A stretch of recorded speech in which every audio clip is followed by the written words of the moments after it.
आज्ञा मोर ना केशव कलियत आमर गाँ बनाबिरा सहला थाना रे पड़सी आउ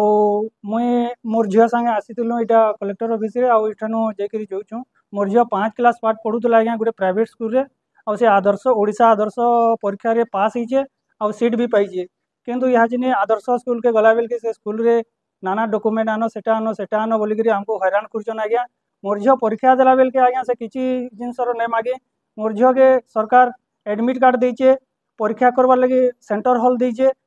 एबे तार लगी रिजल्ट भी बाहर करेछे और ताके सीट भी मिली छे आज्ञा तथापि जेते बेल के स्कूल के एडमिशन करी गला बेल के आज्ञा ताके स्कूल नहीं मिलवार आज्ञा स्कूल रे एडमिशन नहीं मिलवार आज्ञा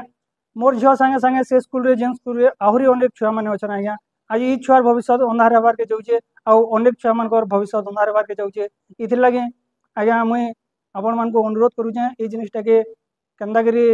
सुविधा करियबा सेतिर लगे समस्त विचार करू तो आपण जेते बेले आपण झियो के आपण परीक्षा दे बेले सेते हम किछ नै कागज आज्ञा जेते बेले आदर्श एग्जाम लगी ऑनलाइन करा गला सेते बेले कैंसी जिनिस हमको के ने मागे से ऑनलाइन सेंटर रे जा किछि हमको डॉक्यूमेंट नै मागे छुआ के सेंता परीक्षा दे पारि जे आज्ञा पास भी करि पारु छे और सीट भी मिलु छे आज्ञा किंतु एडमिशन नै मिलवा एबे सब डॉक्यूमेंट मागुछन नाना भुरकुटी करछन जेंडा कि हमें मुरुग लोक माने आज्ञा किछि नै जानि परबार आउ यहाँ जिनी हमको हैरान करछन आज्ञा तो यहाँ केन का एबे हमें आज्ञा कलेक्टर आज्ञा कर शरणागत होइछु आउ आज्ञा कहउछन जे आज्ञा भी से काका गाइडलाइन काकाणा बोलुछन आज्ञा से जिनिस हमें माने बुझि नै परबार आज्ञा ए सब जिनिस के देखे कि हमर छुआटा अंधार रे रहि जो आज्ञा तो कलेक्टर या का बोलले आज्ञा विचार करमु बोलुछन आउ से तो आज एडमिशन करवार लास्ट डेट आज्ञा आउ विचार कर पठामु बोलुछन केबे सेटा काणा करबे काणा नै हमें बुझि नै परबार आज्ञा तो ई जगह रे जने आपण कहले आज लास्ट डेट दिए और आपण आसुबे इटा पैसा तो से पूरा जन छुआ मन जन सेटा जन आज नुकसान हेबे तार साथे आपण जो राजन जन हला लास्ट डेट जन एडमिशन हेने पड़े तो काणा कबे तो दुखित था आज्ञा दुखित तो बहुत होचे देखुन आज गुटे छुआ हिचे कल के आउ छुआ भी से स्कूल रे पढुछन आज्ञा कम से सब छुआ मान सुविधा सरकार करवार कथा जदि से स्कूलटा वैलिड नै से सरकार रो नजर रे आज्ञा से स्कूल आज तो केंदा करी चलुतुला आउ से स्कूल रो पढी करी केंदा करी छुआ माने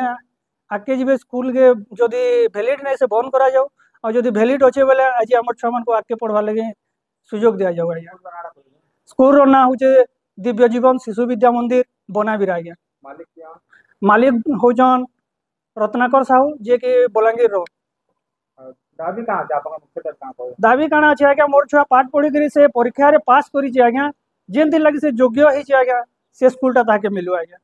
और ना मिलले नहीं मिलले आज्ञा कैंसिनो भी से पाठ पढ़ी नहीं पारे कारण या जिने सरकार रो जिन नियम माने अछि आज्ञा सब स्कूल रे तो सही जिन मागुछन आज्ञा बोले तार पाखे नहीं न बोले केन स्कूल रे पढ़ी पारबा आज्ञा छुआटा आज अनार रे गिरल आज्ञा हमर दाबी जदी पूर्ण नहीं हो आज्ञा हमें मोर छुआ मुई और मोर स्त्री आज्ञा पूरा हमर अनुसार कलेक्टर ऑफिस सामने रे हमें बसमु आज्ञा आज्ञा मोर नाम मनोज कुमार कलेत मुई एससी एसटी मिलित मंच जिला सभापति अच्छे आज मुई आमर बनाबिरार गोटे ग्लोरी रानी कॉलेज जे कि मते 2 दिन तले गोटे ग्रीवेंस आइसतिला से झियर मुई गोटे जिनिस जानवा के पाइली से छुआ आदर्श को एंट्रेंस क्वालिफाई करछे बट तार एडमिशन नहीं पारबा इटा बहुत दुखर कथा है से जेहेतु एडमिशन तार ए एंट्रेंस क्वालिफाई करछे एडमिशन नहीं पारबाटा बहुत दुखर कथा है कारण हला जे आमे एंट्रेंस जदि क्वालिफाई करछे शिक्षार ताकर लागि हमर आर्टिकल 21 ए कहूचे जे फ्री एंड कंपलसरी एजुकेशन कथा जे जदि समस्ते निश्चित कंपलसरी माने बाध्यतामूलक जदि पढ़ी पारबे से छुआ क्या दोष कला जे पढ़ी नहीं पारे इटा बहुत दुखर कथा ये जिनिस सुनला पर मुझे बहुत दुखित हली और दुखित होकर आज आम जिलापाल महोदय सार संगे देखा करवा लगे किंतु आज एडीएम मैडम संगे भेट पार्नु और सेनु आम दाबी रखीचु जे तांकर यथाशीघ्र एडमिशन हो एडमिशन होकर पढ़वार सुजोग दि जाऊ से जदि से गोटे टैलेंटेड झील होता लगी से आज से एंट्रेंस क्वालिफाई करछन टैलेंटेड नहीं होते से कहाँ जे एंट्रेंस क्वालिफाई करते तो जेहेतु तार टैलेंट अच्छे तो से टैलेंट स्कूल रे पढ़वार आमर भी दाबी है तो इस जगह रे कहां आप संदेह करछन कि कहां जाति के नहीं कहां भल किछ अनदेखा करा नहीं जेहेतु आमर एससी छुआन और ने एडमिशन हो पारबार बेले निश्चित भाव यहाँ किसी गोटे होता जेनटा कि जाति आधारित होता बोले तो आमर निश्चित भाव रहबा संदेह होचे पूरा दाबी कहां छै आमर दाबी रहला जे इता ई ग्लोरी रानी कॉलेज रो जेते यथाशीघ्र तार एडमिशन करा हो नहले आमर एससी एसटी मिलित मंच तरफ सारा बरगढ़ जिल्ला रे इतार विरोध रे एक पूरा विशाल आमर आंदोलन हेबा जेन आंदोलन लगे प्रशासन रेडी रहो। बरगढ़ मोना साहू रिपोर्ट बरगढ़ टाइम जेकोसी न्यूज देवार लगी आम नंबर के फोन करूँ।